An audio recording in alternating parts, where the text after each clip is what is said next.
Bonsoir à toutes et à tous, soyez les bienvenus sur Monaco Info. Je suis ravi de vous retrouver en ce milieu de semaine.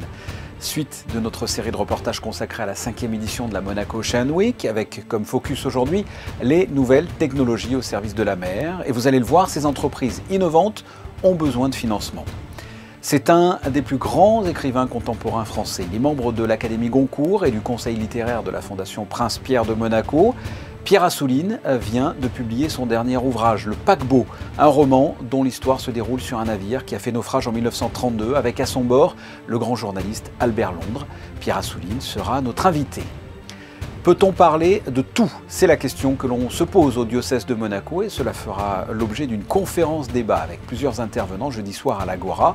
Il est vrai qu'entre les réseaux sociaux où l'on déclenche un flot de haine dès que l'on écrit la moindre petite chose, ou la bienséance et le politiquement correct, qui mettent parfois un coup à la liberté d'expression, nous serons pour évoquer tout cela avec un des intervenants de cette conférence, un juriste au Centre européen pour le droit et la justice à Strasbourg. Et enfin, nous vous présenterons l'opéra Wozzeck, le chef-d'œuvre d'Alban Berg, présenté pour la première fois à l'Opéra de Monte-Carlo et mis en scène par le comédien Michel Faux. Mais avant de développer tous ces titres, débutons par un point info. Et c'est une bonne nouvelle pour la gastronomie monégasque, Vanessa Dessy. Le chef Marcel Ravin obtient une 2e étoile. Bonsoir Fabien, bonsoir à tous. Et de deux pour le chef martiniquais à la tête du Blue Bay. Une vraie reconnaissance du savoir-faire de Marcel Ravin. Il obtient sa 2e étoile au guide Michelin Cuvée 2022. Le talent du chef n'est plus à démontrer. Il est l'exemple unique d'une fusion des cuisines caribéennes et des produits exceptionnels de la Côte d'Azur. La vaccination avec Nuvaxovid du laboratoire Novavax a débuté ce mardi en Principauté. Le gouvernement princier invite les personnes qui souhaitent bénéficier de ce vaccin à signaler leur intention auprès du centre d'appel Covid-19. Il s'agit d'un vaccin dit sous-unitaire à base de protéines qui déclenche une réponse immunitaire. À noter que le schéma de primo-vaccination de ce vaccin nécessite l'administration de 2 doses espacées de 3 semaines. Il est en outre précisé que son utilisation n'est pour l'heure autorisée que chez les personnes âgées de 18 ans et plus, non vaccinées ou qui ont reçu une seule dose de vaccin, quel qu'il soit, à l'exception du vaccin Janssen. Il ne peut donc être administré comme dose complémentaire, dit 3e dose. C'est noté. Les discussions se poursuivent à l'occasion de la Monaco Ocean Week. Cette fois-ci, il est question du rapport 2020 relatif à la préservation des coraux. Oui, il s'agit du 6e statut des coraux. Ce dernier décrit un état des lieux des récifs coralliens à travers le monde, une analyse quantitative d'un ensemble de données mondiales compilées à partir de surveillances fournies par plus de 300 membres du réseau. L'ensemble de ces données mondiales s'étend sur plus de 40 ans, de 1978 à 2019, et comprend près de 2 millions d'observations provenant de plus de 12 000 sites issus de 73 pays. La Monaco Ocean Week, c'est aussi l'innovation et les solutions dédiées aux océans. C'est une initiative mondiale de plus de 10 ans qui réunit les parties prenantes afin de générer des connaissances océaniques essentielles aux solutions de développement durable. Cet événement met l'accent sur toutes les connaissances des océans qui peuvent contribuer à l'innovation, la technologie et les solutions de gestion qui déclencheront un changement radical dans les relations humaines avec l'océan. Cet événement aura permis également de procéder à l'Assemblée générale annuelle de BIMED. BIMED a pour objectif de réduire la pollution plastique en Méditerranée. Depuis 2015, l'association soutient et favorise la mise en réseau des acteurs méditerranéens engagés contre la pollution plastique. En 2020, 16 projets émanant de 11 pays différents ont été proposés afin de mobiliser le plus grand nombre autour d'actions concrètes. Merci Vanessa. Monaco Ocean Week toujours. Coup de projecteur à présent sur l'Ocean Innovators Platform. Ce rendez-vous est consacré aux technologies qui préservent les mers et sur le rôle essentiel de l'investissement pour les développer. Reportage de Sandrine Nègre et Sylvain Péroumal. Une chose est sûre, elle ne manque pas. Elles, ce sont les solutions pour protéger les ressources marines de la planète. Elles étaient au cœur de l'Ocean Innovators Platform proposée au Yacht Club, des innovations qui ne peuvent pas se passer de financement. Que ce soit cette journée ou la semaine tout entière, c'est une occasion en principauté de rencontrer des scientifiques, des chercheurs, des innovateurs de renom, pour certains, moins connus pour d'autres, mais en tout cas venant de toutes les parties du globe. Cette thématique de savoir comment nous pouvons mieux les protéger, comment nous pouvons financer des solutions innovantes dans les domaines qui touchent à la préservation des océans, c'est évidemment un vrai défi. Défi qui ne peut donc pas être relevé sans investissement financier, donnée essentielle afin d'instaurer une économie bleue et durable. D'un côté, de la recherche, de l'innovation, de la science, et de l'autre, du concret, de l'économique, du financier. Nous pouvons, grâce à ce que nous faisons également en principauté, où avec le fonds de réserve constitutionnel, nous déployons des sommes significatives dans ces nouvelles tendances, la finance environnementale, la finance verte, mais aussi donc aujourd'hui la finance bleue, la finance à impact. Eh bien, cela permet d'avoir une autre vision, d'être encore plus en phase avec les ambitions et l'engagement du souverain pour la planète, et de se dire que financièrement, nous sommes également à ses côtés pour contribuer à cette recherche et à cette innovation. Et ces nouvelles approches pour une économie bleue semblent être de plus en plus entendues, comme en témoigne bien sûr l'organisation de cette plateforme, ici dans le cadre de la Monaco Ocean Week. Autre exemple, la Commission européenne a présenté sa nouvelle approche en faveur de ce type d'économie. Sachez que l'aventurier Bertrand Piccard participait à ce rendez-vous de la Monaco Ocean Week. Il sera l'invité d'Émilie Rousseau dans l'édition de demain. En attendant, nous recevons notre premier invité. C'est un grand écrivain. Il est membre de l'Académie Goncourt et du conseil littéraire de la Fondation Prince-Pierre de Monaco. Pierre Assouline, bonsoir. Bonsoir. Nous sommes ensemble parce que vous venez de publier un nouveau roman, Le Paquebot, aux éditions Gallimard. Vous l'avez présenté au Monaco Press Club ce mercredi. Parlez-nous de ce nouveau roman basé quand même sur des faits réels. Le naufrage d'un bateau, le Georges Philippard en 1932. Oui, c'est l'époque des grandes croisières et des grands paquebots de luxe.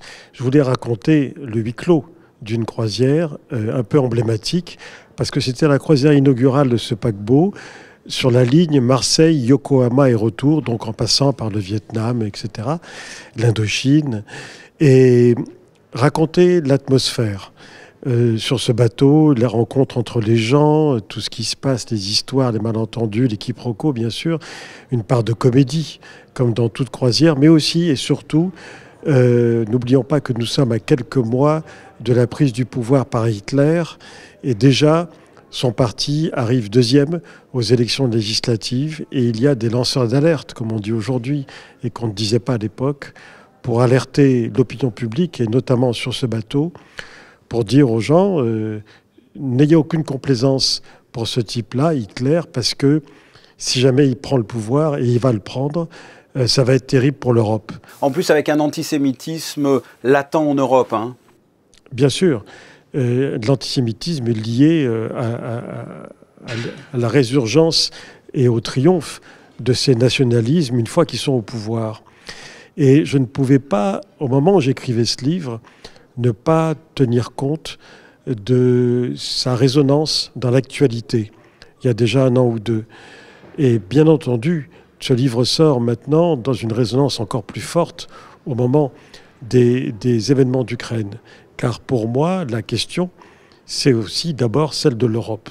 Oui, c'est ça, parce que c'est plus que l'histoire de ce naufrage d'un navire, c'est le naufrage comme ça de l'Europe à cette période, à l'aube comme ça du nazisme. Hein. C'est le naufrage d'un certain nombre de valeurs, de principes. Et voilà, je n'ai pas fait exprès, mais il y avait une concordance des temps entre l'actualité et le passé, et qui fait que c'est une croisière qui, au départ, s'annonce comme une comédie et qui se finit en tragédie. Tragédie pour le bateau lui-même, puisque au large d'Aden, sur le chemin du retour, à la suite d'un court-circuit, le bateau va être le théâtre d'un incendie, et cet incendie va faire que le bateau va couler. Et donc, en parallèle à ce naufrage, il y aura quand même une quarantaine de morts sur 750 passagers, dont Albert Long. Déjà beaucoup. Évidemment, c'est moins que le Titanic, ça c'est sûr. À l'époque, on était 10 ans après le... Pardon, 20 ans. Hein, oui, c'est ça, 20 ans après. Titanic. À quel point cet ouvrage est tiré de faits réels et à quel point c'est un roman? Est-ce que la frontière est bien définie? Moi, mes deux passions, ce sont l'histoire et la littérature. Et je me sers de la littérature pour faire de la mise en scène de l'histoire. Mais ma démarche est la même que celle que j'avais lorsque j'écrivais des biographies. J'en ai écrit une dizaine, et à chaque fois, c'est une démarche d'historien, c'est-à-dire que je vais aux sources, d'abord les archives, les lettres, et aussi les témoins, les personnes. Donc tout ça, c'est une démarche rigoureuse. La croisière que je raconte, celle du Georges Philippard, a vraiment eu lieu. C'était une croisière inaugurale. Tout ce que je raconte sur le voyage lui-même jusqu'au naufrage, tout ça a parfaitement eu lieu et c'est parfaitement documenté. Et les personnages qui y sont existaient aussi.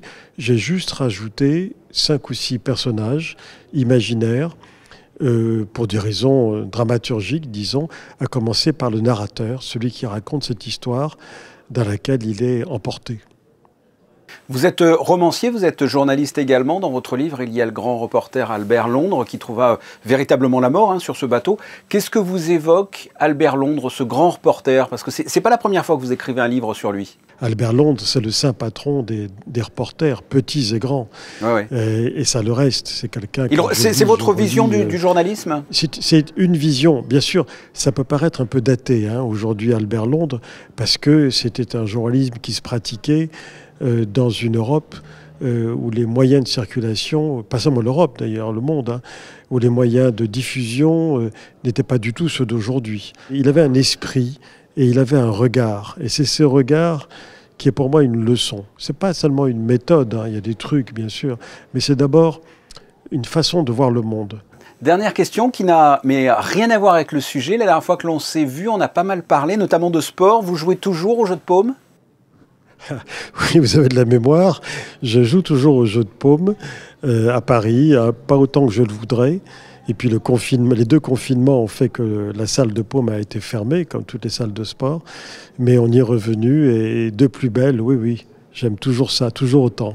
Pour résumer, on va dire que c'est l'ancêtre du tennis et de la pelote basque. Pierre Assouline et de tous les sports de raquettes. Exactement. Je le rappelle donc, votre dernier ouvrage vient de paraître, Le Paquebot, aux éditions Gallimard. Et puis on vous retrouvera en principauté mi-avril, le week-end du 16 et 17 avril, précisément à l'occasion du 11e Salon international du livre de Monaco, au Grimaldi Forum. Merci d'avoir répondu à mes questions. Je vous en prie, à bientôt. On vous retrouve, Vanessa Dessy, pour un deuxième point sur l'actualité. Le théâtre des Muses proposait Les mots bleus, un punchline d'amour face à la violence faite aux femmes. 2 comédiennes, 15 personnages, une succession de tableaux, tantôt émouvants, tantôt drôles. La pièce met en lumière cette part d'ombre de la société à travers différents points de vue, victimes, témoins et bourreaux. La création Les mots bleus expose toutes les formes de violence faites aux femmes. La représentation s'est soldée par un bord de scène autour des différents acteurs concernés, la présidente de l'association d'aide aux victimes d'infractions pénales ainsi que la déléguée interministérielle pour les droits des femmes. Elles ont pu ainsi échanger avec le public et les comédiens. L'Institut audiovisuel propose tout au long de l'année des projections dans une grande salle de cinéma, comme très souvent au Théâtre des Variétés, mais pas seulement. Et oui, il y a également des projections dans la petite salle de cet institut. C'est le cas ce samedi à 16 h dans le cadre du cycle Les pionniers du cinématographe en France, à l'époque du prince Albert Ier de Monaco. Je vous propose d'écouter la responsable des actions culturelles de l'Institut audiovisuel qui nous parle justement d'un des pionniers du cinéma. Georges Méliès, évidemment, on le connaît pour son grand succès, la première science-fiction au cinéma qui est Le Voyage dans la Lune.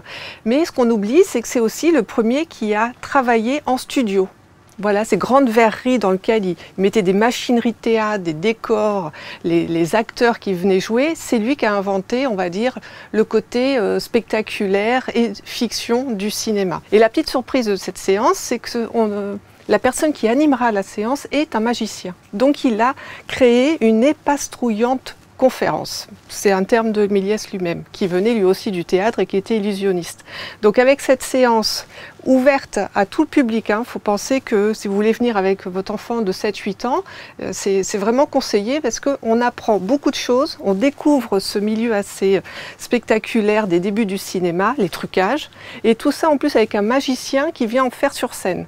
De la découverte du cinéma et de la magie ce samedi à 16 h. La séance est à 5 € et il est préférable de réserver en contactant directement l'Institut audiovisuel de Monaco.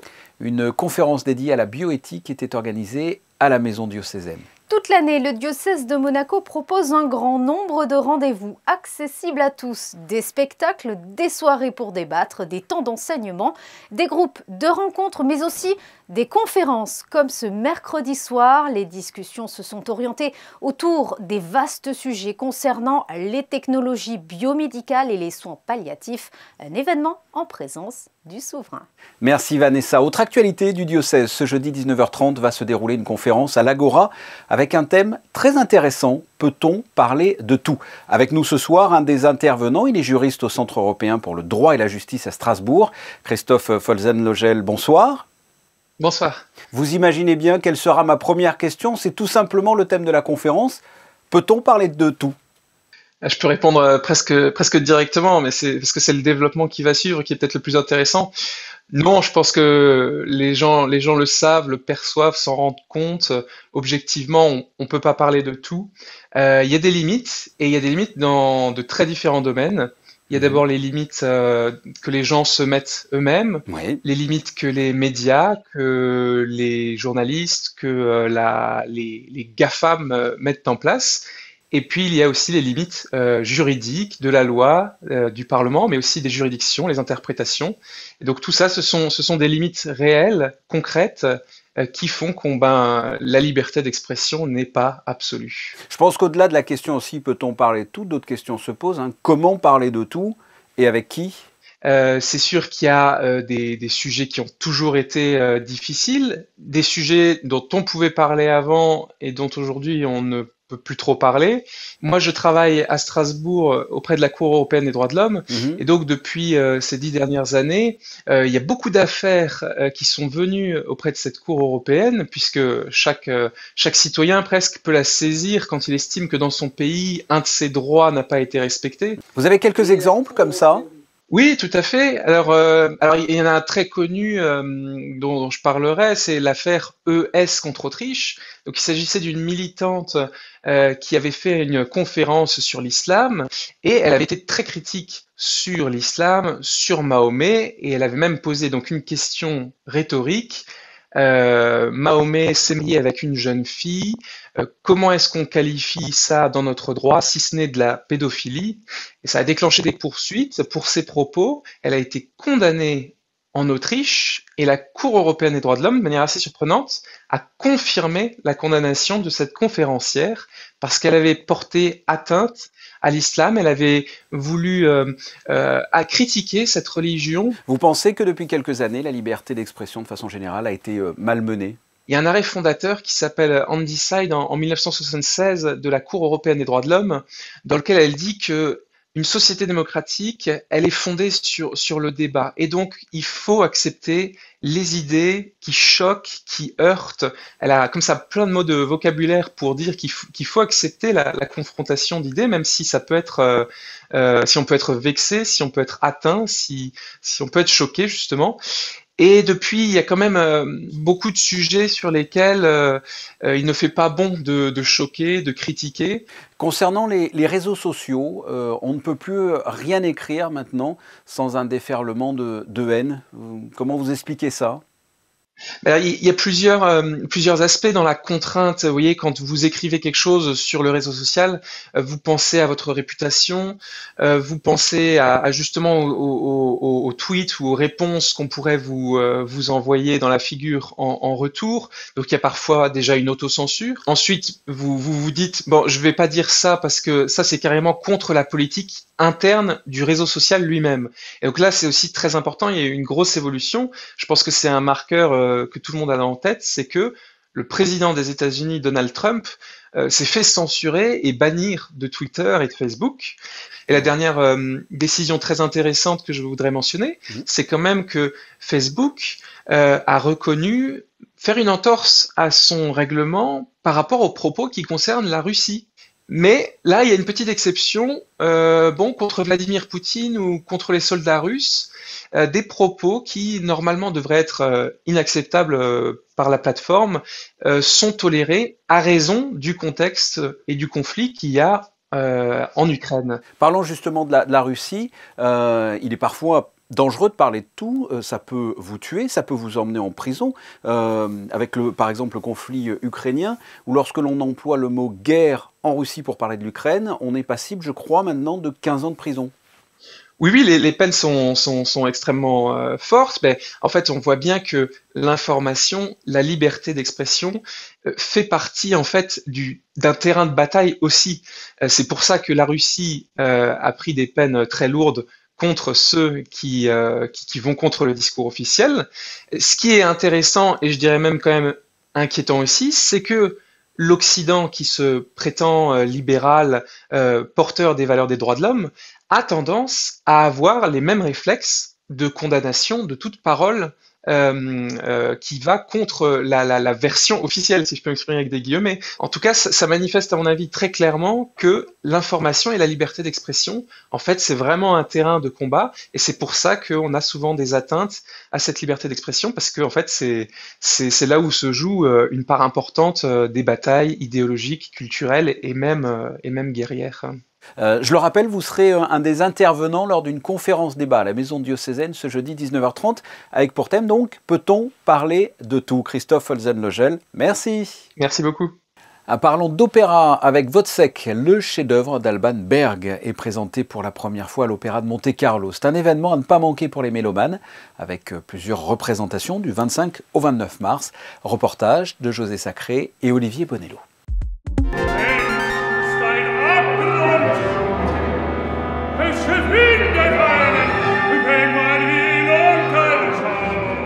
Wozzeck d'Alban Berg est un opéra unique en son genre. Créé à Berlin en 1925, cette œuvre, l'une des plus puissantes et des plus originales du début du XXe siècle, est donnée pour la première fois à l'Opéra de Monte-Carlo, avec l'Orchestre Philharmonique de Monte-Carlo sous la direction de Kazuki Yamada, une distribution d'exception et une mise en scène inspirée de Michel Faux.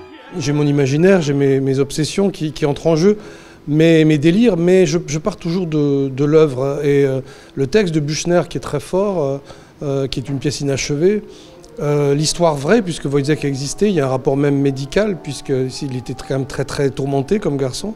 Et puis la musique aussi de Berg m'ont guidé.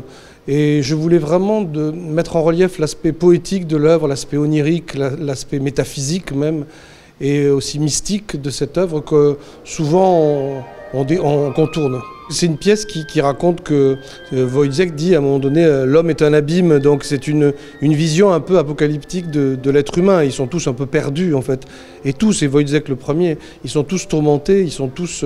Alors ils essaient de se raccrocher à des repères, mais notamment le pouvoir, la foi. La position sociale, etc. Mais en effet, ils sont tous un peu perdus. C'est un peu une œuvre décadente, en effet. Ils connaissaient vraiment le théâtre Berg parce que la musique, elle met en relief aussi les contradictions des rôles, les contrastes aussi, et la folie, la dérision par moments. C'est pas une œuvre triste, c'est une œuvre violente, terrible, satirique, acide, mais c'est pas une œuvre triste. Wozzeck pour la première fois à l'Opéra de Monte-Carlo du 25 au 29 mars. Vous avez probablement reconnu le metteur en scène aux multiples facettes, comédien et également chanteur Michel Faux. C'est notre rendez-vous quotidien, le point météo. Le soleil s'est véritablement installé sur la principauté. Oui Fabien, nous sommes chanceux car le soleil a décidé de bien rester sur le territoire monégasque. Une légère brise de 5 km/h est attendue. Les températures resteront assez fraîches de 7 à 18 degrés. Le soleil se lèvera à 6h25 et se couchera à 18h48 et nous fêterons les Catherines. Bonne fête aux Catherines, sans oublier les Lilianes que l'on célèbre le 27 juillet. Les photos de fin de journal sont consacrées aux gestes de premier secours. Il faut savoir que Monaco est un des rares pays à proposer cette formation à la population gratuitement. Nous vous proposerons la semaine prochaine un Focus Info sur ces gestes qui sauvent des vies et qui sont prodigués par la Croix-Rouge. Mais en attendant, ces photos ont été prises par Michael Alési et Stéphane Dana. Ce journal est terminé. Je vous propose de retrouver Émilie Rousseau demain à 19h. À très bientôt. Au revoir.